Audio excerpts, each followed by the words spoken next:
दर्द मिन्नत कशे दवा न हुआ, मैं न अच्छा हुआ बुरा न हुआ। ये पूरी गज़ल का पहला शेर है।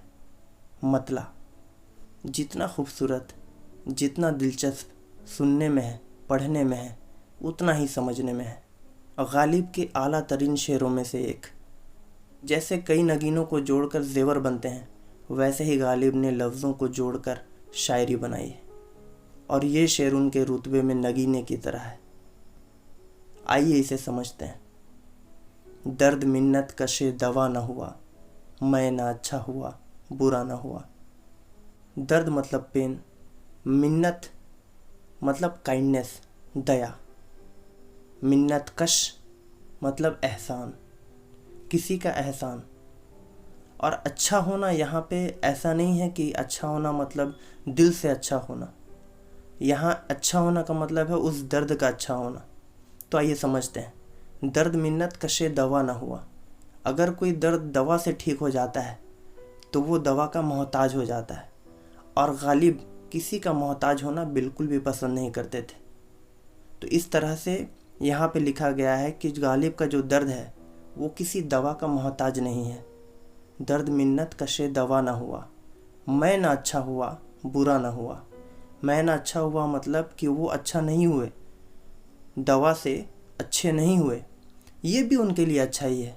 इससे ये पता चलता है कि उनका जो दर्द है वो किसी दवा का मोहताज नहीं है, न वो किसी और के मोहताज थे। इस शेर से जुड़ा एक किस्सा आपको बताता हूँ। गालिब अपने शेर नहीं रखते थे, उन्हें दो लोग रखते थे, उनके करीबी।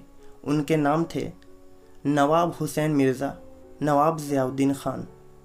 जब उनके घर लूट गए तो हज़ारों किताबें बर्बाद हो गई। उनके साथ साथ गालिब के बहुत सारे गज़ल खो गए। कुछ दिनों बाद एक फ़कीर उनके पास आता है, जिसकी आवाज़ भी अच्छी थी और गाता भी अच्छा था। उनके पास आता है और उनकी एक गज़ल उन्हें सौंपता है, दिखाता है कागज़ में लिखी हुई। और वो गज़ल देखकर जो गालिब की थी वो एकदम रोने जैसे हो गए। फ़कीर ने कहा कि मैं ये आपको सौंपता हूँ, लेकिन बदले में मुझे ख़त लिख के दे दीजिएगा आप। इससे आप ये अंदाज़ा लगा सकते हैं कि उस ज़माने में भी गालिब की ख़त की कितनी अहमियत हुआ करती थी। गज़लों की तो बात ही और है।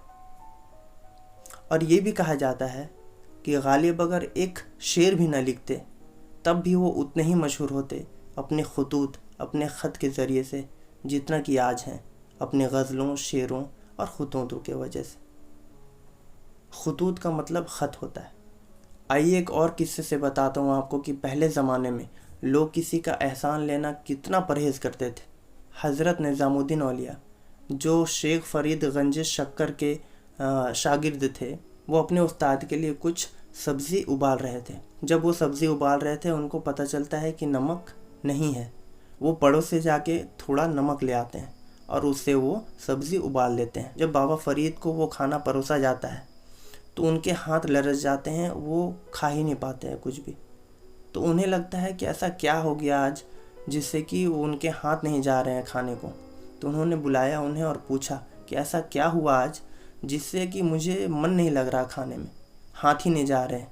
तो उन्होंने बताया कि नमक की कमी की वजह से उन्होंने पड़ोस से थोड़ा उधार ले लिया था। तो उन्होंने कहा कि उन्हें मरना पसंद है लेकिन किसी का एहसान लेना पसंद नहीं है। तो उन्होंने खाना ठुकरा दिया। तो अब देखिए कि पहले के ज़माने में लोग किसी का एहसान लेना कितना परहेज़ करते थे, कितना नागवार था उन्हें। ऐसे ही बेहतरीन वीडियोस हम आपके लिए लाते रहेंगे। मिलते हैं अगले वीडियो में। शुक्रिया।